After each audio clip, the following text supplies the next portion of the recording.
Welcome to Africa's Vision Network. My name is Omar Ashaka, your guest host. Africa's Vision Network features programs on cultural awareness, education, economic development, health issues, and many other events impacting our world. We have a fabulous guest with us today, and the title of our program is A Blues Conversation with the new blues ambassador, Mr. Memphis Gold. We're also going to have Mr. Rick Steele, a guitarist, who will be performing in the second half of our program. Memphis, welcome to Africa's Vision Network. Thank you so very, very much, Omar. It's beyond a pleasure to have you here because you and I, we became friends because of our mutual friend, the late Bobby Parker. Right, exactly. And what a privilege to have you here. Well, thank you. Memphis, I know time is going to fly because we only have about 35 minutes before you guys will perform.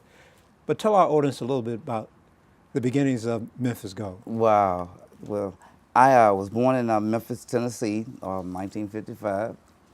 And as a boy, I used to sneak off to Beale Street, and which was at the time was a street of like ill repute.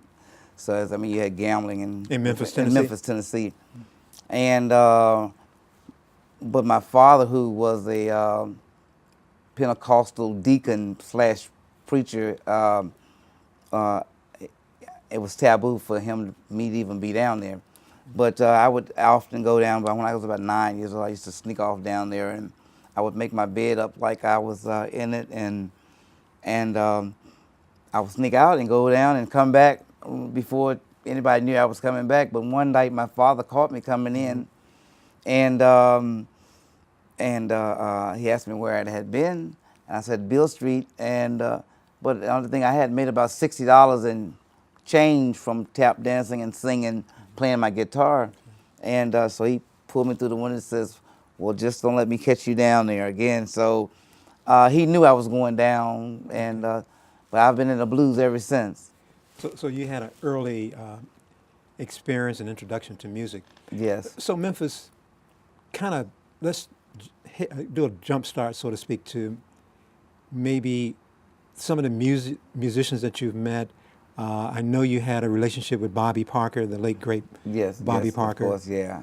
Tell us a little bit about Bobby and how he helped you. Well, I met Bobby in 1992, I believe it was, and I met him through a friend because I was looking for some place to have a jam at, and Bobby happened to walk in one night at this place called Vegas Lounge in Washington, D.C., and that's how I heard him play, and also as he heard me play, and he says, "Wow," he says, "Man," he says, "you're a heck of a guitar player." I says, "Well, Bobby, I'm still learning and everything." He says, "Well, I think you ought to be number 2 in this town." I said, "Well, thank you very, very much." And from then on, he produced my very first CD called Memphis Gold, and after that, it was been a long life, a friendship between he and I. Okay. And Memphis, I know you've traveled many countries playing the blues. Tell our audience a little bit about that experience. Well, when I came to Washington D.C., I had $100 on a one-way bus ticket, and being in the military for 14 years, I knew how to survive. And I was homeless here in the Washington D.C. area for about 3 years. Okay. And I'm sorry, Memphis, I want to make sure our audience heard you correctly. You said you were homeless? I was homeless. I was literally homeless. I was sleeping down in the bowels of Constitution Avenue and different places for about almost 2 or 3 years. Wow. And then one day I decided to say, well, use my hands again. I said, well, what can I do in order to make a living for myself? And I found that there was a blues jam over on 14th and P Street at this club called Vegas Lounge. So I walked in Washington, D.C.? In Washington, D.C. And I walked in, and I borrowed a guy's guitar that night when I walked in, and I played a number or two, and the proprietor says, "Wow, man," he says, "you're a heck of a guitar player." I said, "Well, I'm homeless on the street, and I didn't have any money." But what I did after that, I said, well, maybe this may be something for me to do, with my life. And one day I was walking down Nebraska Avenue up in Rock Creek Park, and I knocked on the lady's door, and I said, ma'am, And I'm sorry, Memphis, randomly? just randomly. I looked at Okay. her house and I said, wow, she needs something done in with this yard. I said, so I knocked on her door, and a little old lady came to the door. She says, how may I help you? I said, ma'am, I said, would you mind if I trimmed your hedges? I said, I'm homeless and I need some work. And she says, of course, young man. She said, I was, the guy, whoever she was, just happened to, he happened to be sick, and she hadn't got her yard done in a while. So she gave me a pair of hedge cutters, and I cut her hedges and made them look really nice, and like I thought that I would have like my house to look. And she said, comes out and she looks, she says, oh, wonderful. She says, you did a wonderful job on my hedges. And she paid me $30. I made $30. So I decided to. She says, well, why don't you keep these hedge clippers? She said, you might want to do something else. I said, well, thank you, ma'am. So she says, by the way, wait about a couple of weeks and come by, and I may have something else for you to do. So a couple of weeks passed by, and I came back, and she says, guess what? I have some other little ladies that need their hedges done. So I got two or three, make a long story short, I got two or three customers, little ladies who needed somewhere to really just keep their yards up. So, but anyway, I was randomly walked down 14th Street where there was a pawn shop one day. It's called Sam's Pawn Shop. It's right there on the corner. And I went in and I picked, I asked the guy, I said, well, let me see a guitar up there. And he says, let me hear, I said, I want to play it. And so he gave it back down to me, and I played a couple, hooked it up, played a couple of numbers. He said, you're a pretty good guitar player. I said, well, how much is this guitar? He said, $600. And I didn't have any money, Omar, in my pocket. I didn't have a dime. He said, but he knew that I could play. He says, well, I'll tell you what, I'll let you put it in layaway. And it took me about 4.5 months doing, work around the neighborhoods and stuff to get the guitar out. And I went back to Vegas Lounge, and I played again, and the proprietor said, well, why don't you come and play on Friday and Saturday nights? He said, I'll pay you $40 a night. Well, Memphis, that's fascinating. Let me ask you this real quick. For the homeless people that might be watching, real quick, give them a message. Then I'm going to follow up with some more questions related to the music. But for the homeless people that might be watching, maybe they've fallen on bad luck. I know you have a song, I believe it's called Homeless Blues. Okay, Homeless Blues. Right. And you have a line something like, but for the grace of God. But for the grace of God that I'm here today doing what I do, what I love love what I love to do. And if you just stay focused and God will come, just give you that self-energy to do some things that you thought you never could do.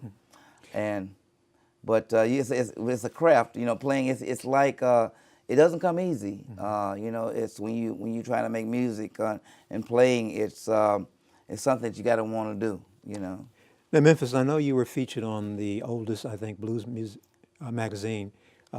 You want to talk real quickly about that? I'm on the cover of the 4 oldest blues magazines in the world now. Since the time I was from the time I was homeless, and I went through that era. Then and here I am now on the cover of the 4 oldest blues magazine in the world. Which the oldest blues magazine in the world is in Sweden.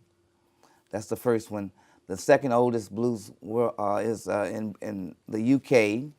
The third was here in the United States, and the fourth is in the Netherlands. So I think the oldest blues magazine started in like 1964, and they've kept it on, about blues artists. And since then, I'm also being that I'm on those covers. James Brown, I was on there before James Brown and Ike Turner. Oh, okay. And of course, you performed in Sweden. And Yes, right? I've performed several times in Sweden. I've been in Sweden a couple times.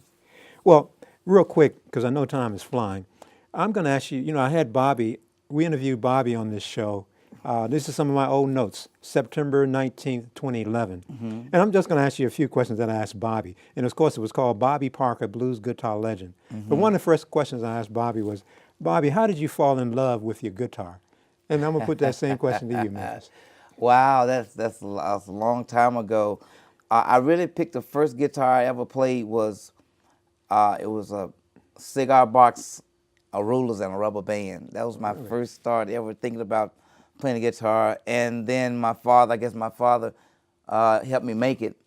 And then I used to go to pawn shops down there. I went to the first pawn shop with my father, and he got me a guitar, and the rest has been history. Wow. Memphis, the other question that I asked Bobby, we know musicians a lot of times are challenged with drugs and alcohol. And I remember Bobby was sitting right where you are, and Bobby said, I never did drugs and alcohol. Right. And you know, right. some people find that fascinating when you've Right. been in the business that long.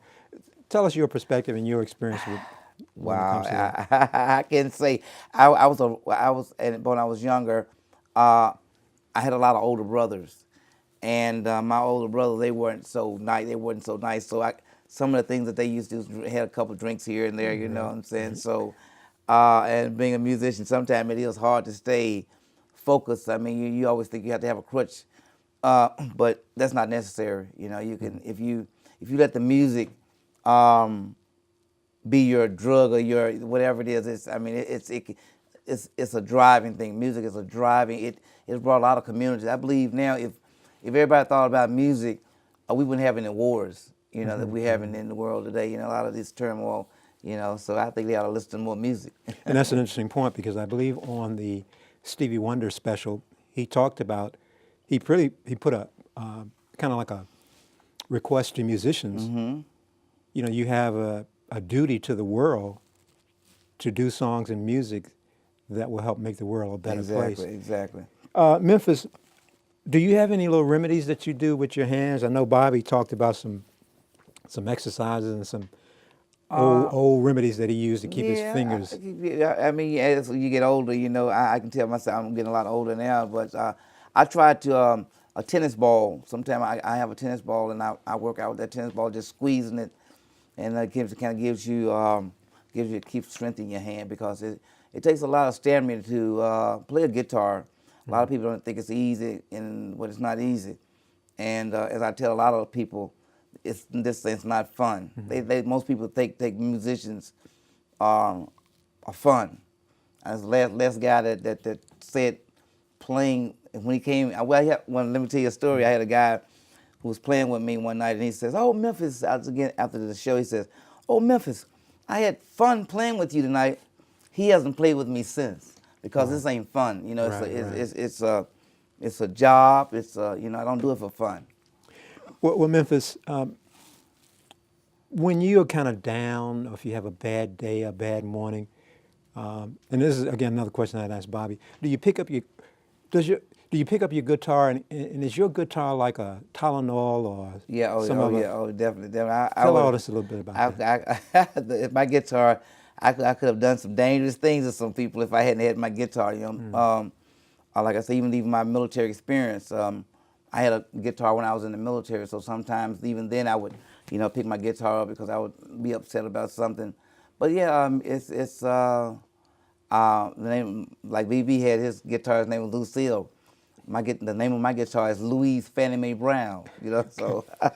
Any reason why you call it? Well, Louise Fannie Mae Brown is razor toting Louise. I mean, everywhere I have ever gone in these small towns, there's always some lady named Louise. And she's fighting with other women, in some cafe or something, especially in blues, clubs and stuff like that. Right. So Louise Fannie Mae Brown. Well, Memphis, I have to ask you this too, and again, I know time is moving. You did have a very bad accident where you fell out of a tree, and that was a very down period for you. Can you quickly kind of talk about that? I mean, I know it's not something you can quickly talk about, but just to let our audience know what that experience was like. After I had got settled in D.C., after my homelessness, and I started a little tree service for myself, and I fell 40 feet out of a tree backwards, and I had been having muscle spasms, and I had been telling the military that something wasn't wrong. When I was about 22 years old, I had a Jeep that flipped over on me when I was going, and being that I wanted to stay in the military, I just didn't say anything. I went to the sick bay that night, and but anyway, I continued. This started when I got out of the military. I started having muscle spasms real bad around 1981. And from 81 to 91, I kept telling in Memphis, the VA, that something's not right. I don't know what it is, but I was having a lot of muscle spasms and such. But anyway, in 2008, I fell back. I was up in a tree, and I had a muscle spasm, and I threw my rope over the limb to rappel down. And as I was rappelling down, the limb broke. I was in a pine tree, and the limb broke with my weight. And because I was thinking that this limb is about this big around, I said it should hold me. So I threw it up over the limb, and as I was coming down, it broke, and I fell backwards 40 feet. Well, how long were you in the hospital? I was in the hospital about 3 or 4 months, and today I'm still having problems with. I have what they call drop feet. You know what I'm saying? And I'm trying my rehabilitation. But. And what was the role of you being able to play the guitar? How did that impact your rehabilitation? Well, yeah, it did, because I said, well, what am I going to do? I have a spinal cord injury. Am I going to have a pity pot? If I'm going to get on a pity pot and just say I give up, or am I going to go on with my life as the way I am? I said, I do have even though I can't move my feet and I have braces, I said, what am I going to do? So I was laying there, and in 2 months' time, I wrote 2 CDs. Wow. I mean, I actually, the band members were coming back to me. I was laying back in the back, and on my back. The band members would come, and I would literally hum them something, and they would go and put it down, and they would take it to the studio, and by the time I got out in 2 months, I had 2 CDs done. I mean, just. Well, Memphis, again, the title of the program is A Conversation let me make sure I got it right, A Conversation with the new blues ambassador, Memphis Gold. And Memphis, I'm listening to you.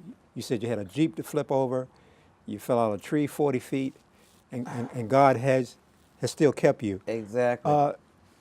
One of the other questions that I asked Bobby was race and music, in particular blues.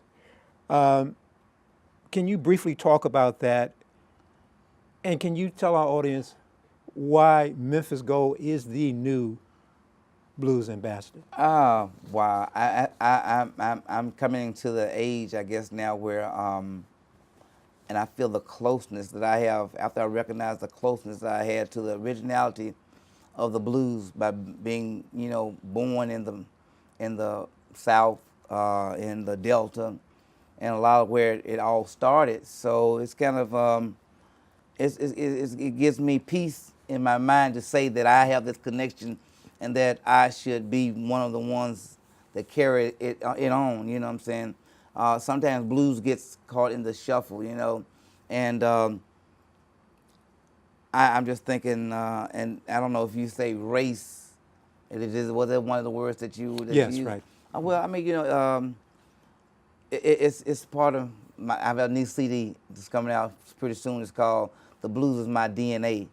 So I feel that what I'm doing by keeping it alive is should be a contribution to my race, contribution to other people who want to learn how to play the blues, contribution to young people who want to carry something on, a contribution to people who have spinal cord injuries and who have strokes like myself. I want the blues to be a contribution to people who are thinking about problems that they're having out there in the world.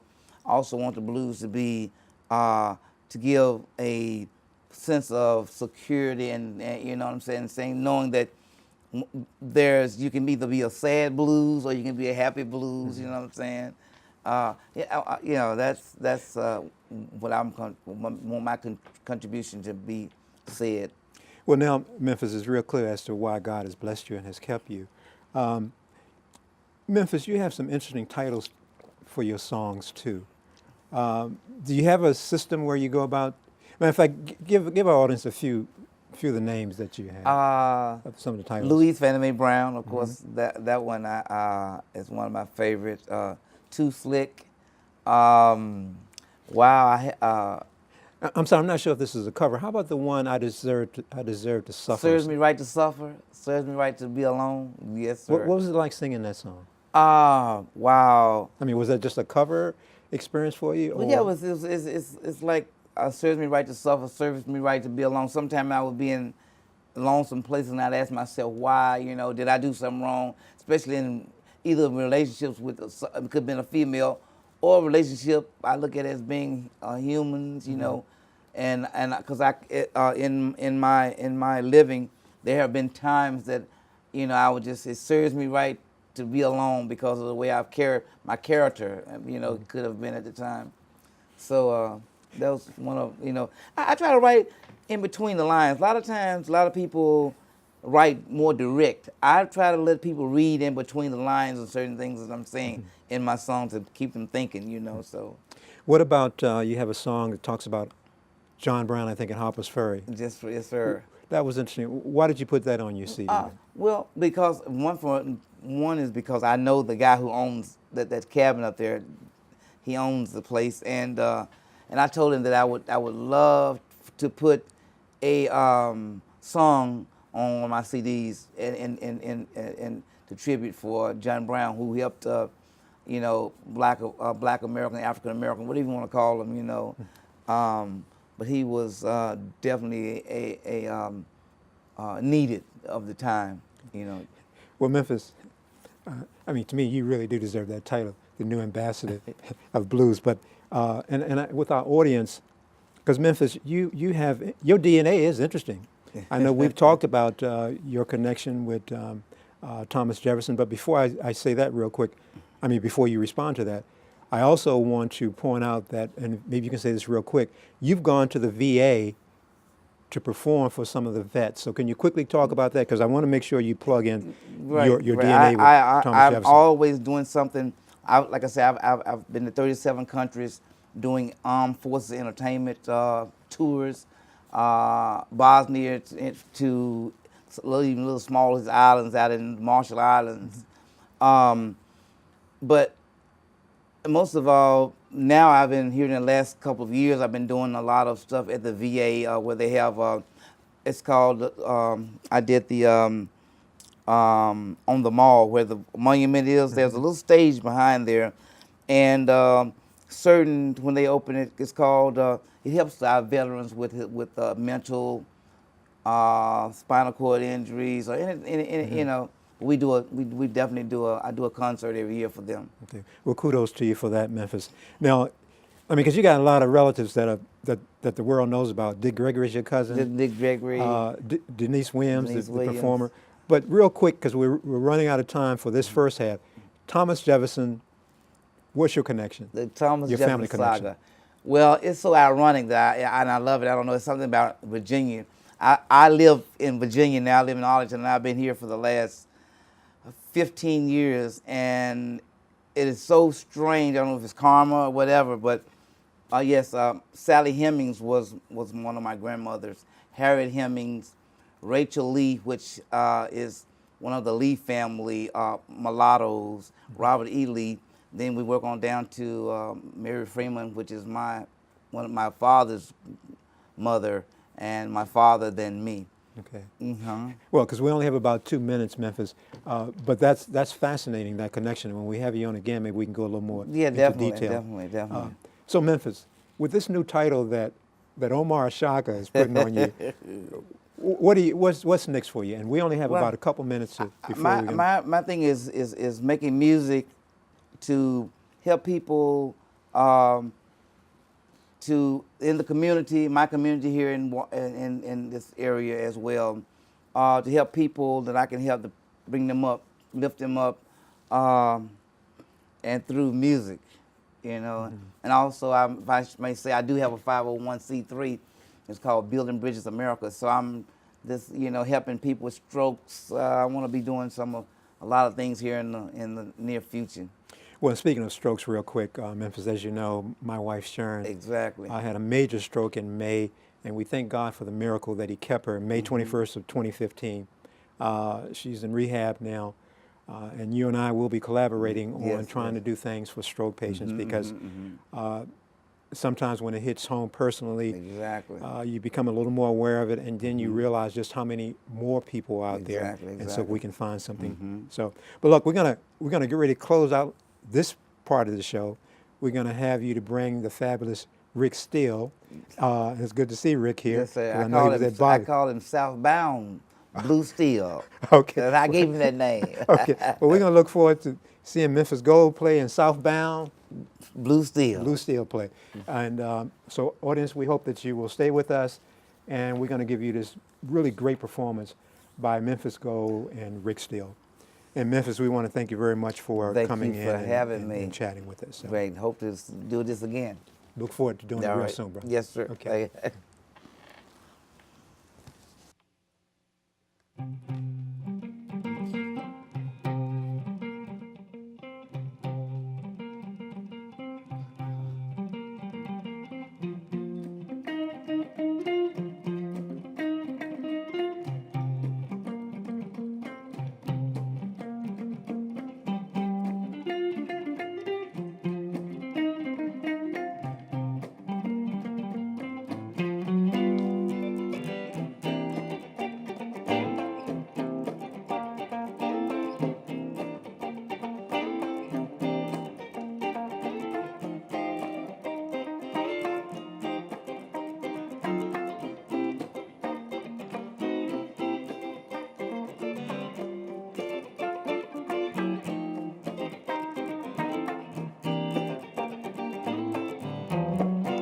Well, I feel so bad, just like a ball game on a rainy day.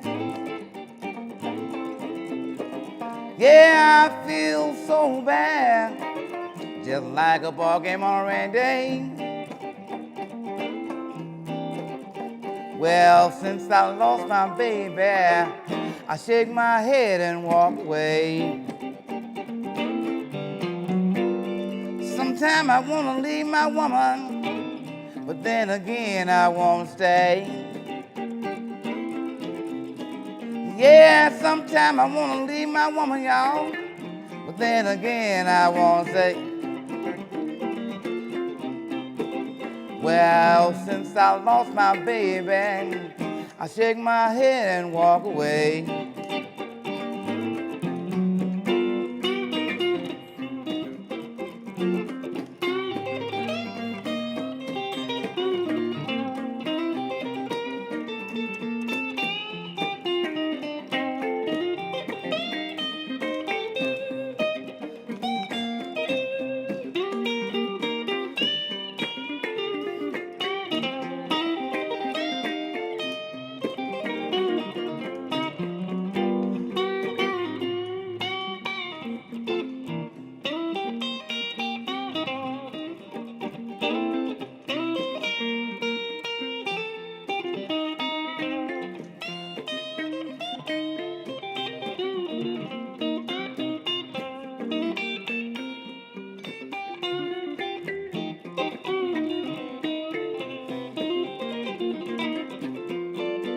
Well, I feel so bad, just like a ball game on a rainy day. Yeah, I feel so bad, y'all, just like a ball game on a rainy day. Well, since I lost my baby, I shake my head and walk up.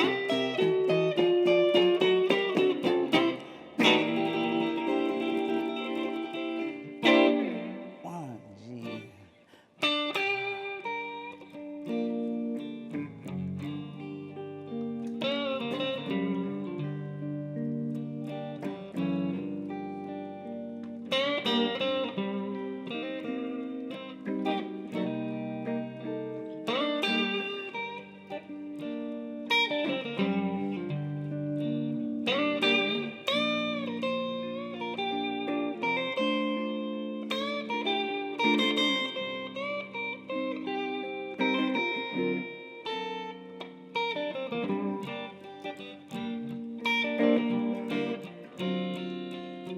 when you're down and out and you feel real hurt. Come on over to the place where I work.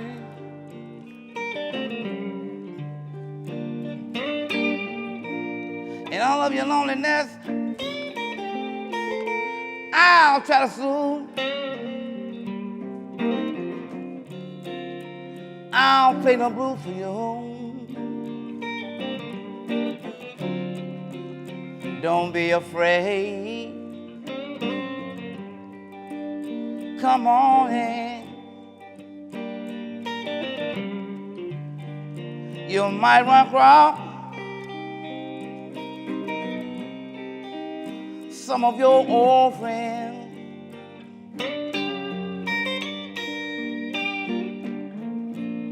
In all of your loneliness, I'll tell her soon. I'll play the blues for you. I ain't got no big name. Oh Lord, I ain't no big star.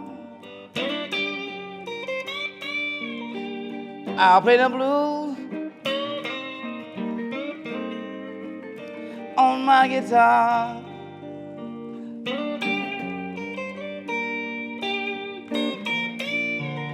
In all of your loneliness, I'll tell her Sue. I'll play the blues for you.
Ain't got no big name.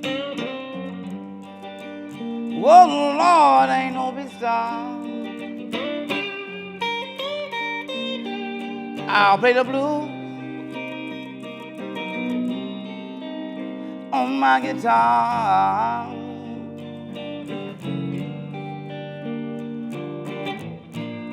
In all of your loneliness, I'll tell the soul. I'll play the blues for you.